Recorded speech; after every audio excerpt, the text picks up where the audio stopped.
Assalamualaikum warahmatullahi wabarakatuh. Kembali melanjutkan ke pembahasan selanjutnya, pembahasan ke-19, suku Aws dan Khazraj. Khazraj. Suku Aws dan Khazraj telah bersekutu dengan beberapa suku Yahudi yang tinggal di sekitar mereka di Yasrib. Namun, hubungan mereka seringkali tegang dan dihantui oleh permusuhan. Hal itu terjadi tidak lain karena kaum Yahudi yang monoteistik dan mereka yakin sebagai kaum pilihan Tuhan, memandang rendah bangsa Arab yang politeistik. Namun karena bangsa Arab lebih kuat, kaum Yahudi harus memberikan penghormatan kepada mereka.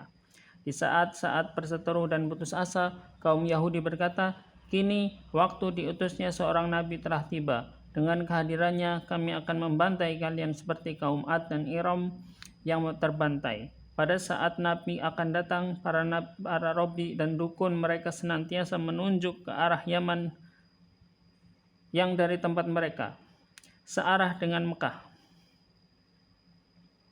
Oleh sebab itu, ketika bangsa Arab Yasrib mendengar bahwa seorang lelaki di Mekah mendeklarasikan dirinya sebagai nabi, mereka membuka telinga lebar-lebar, dan ketika diberitahu tentang ajaran yang dibawanya, mereka semakin tertarik, sebab mereka telah mengenal beberapa dasar dari agama ortodoks. Pada saat-saat sedang bersahabat, kaum Yahudi kerap berbicara kepada mereka tentang keesaan Tuhan dan tentang tujuan akhir hidup manusia. Dan mereka bersama-sama mendiskusikan persoalan-persoalan ini. Ide tentang kebangkitan setelah mati sulit diterima oleh para penganut politeisme Yasrib tersebut. Dan mengenai hal ini, salah seorang robi menunjuk ke arah selatan dan berkata bahwa di sana hampir datang seorang nabi yang akan menegaskan kebenaran tentang hari kebangkitan. Namun, kesiapan bangsa Arab Yasrib yang lebih dalam untuk mendengar berita dari Mekah itu telah muncul secara tidak langsung dari seorang Yahudi bernama Ibnu Al-Hayyaban yang pindah dari Syria. Dialah yang lebih dari sekali menyelamatkan oasis itu dari kekeringan berkat doa minta hujan yang ia panjatkan. Orang suci ini telah wafat saat Nabi menerima wahyu pertama. Ketika kematiannya dirasa telah dekat seperti yang diceritakan oleh Aws dan Khazraj, ia berkata tentang Nabi, "Hai kaum Yahudi, menurutmu apa yang menyebabkan aku meninggalkan negeri roti dan anggur dan datang ke negeri yang keras dan miskin ini? Engkaulah yang paling tahu," kata mereka. "Aku datang ke negeri ini," jawabnya, "karena mengharapkan kehadiran seorang nabi yang hampir tiba. Ia akan pindah ke negeri ini. Aku berharap ia akan diutus tepat pada saat aku dapat menjadi pengikutnya, saat kedatangannya telah dekat di hadapan kalian." Ucapannya itu amat tertanam dalam hati para pemuda Yahudi yang mendengarkannya, dan mereka dapat menerima Nabi bila waktunya tiba, meskipun ia bukan Yahudi. Secara umum, dapat dikatakan bahwa kalau bangsa Arab dapat menerima orangnya namun menolak ajarannya, maka sebaliknya kaum Yahudi menerima ajarannya namun menolak orangnya. Soalnya bagi mereka, bagaimana mungkin Tuhan mengutus seorang nabi yang tidak berasal dari kaum pilihan? Meski demikian, saat para peziarah kembali ke Yasrib dan membawa berita tentang nabi, kaum Yahudi merasa tertarik dan dengan penuh semangat bertanya lebih detail. Ketika bangsa Arab Oasis itu melihat semangat itu dan menyaksikan betapa watak monoteistik ajaran yang dibawa itu meningkatkan daya tarik para Rabi Yahudi 10 kali lipat, mereka pun selaku pembawa kabar itu sendiri tidak bisa lagi membendung ketertarikan mereka.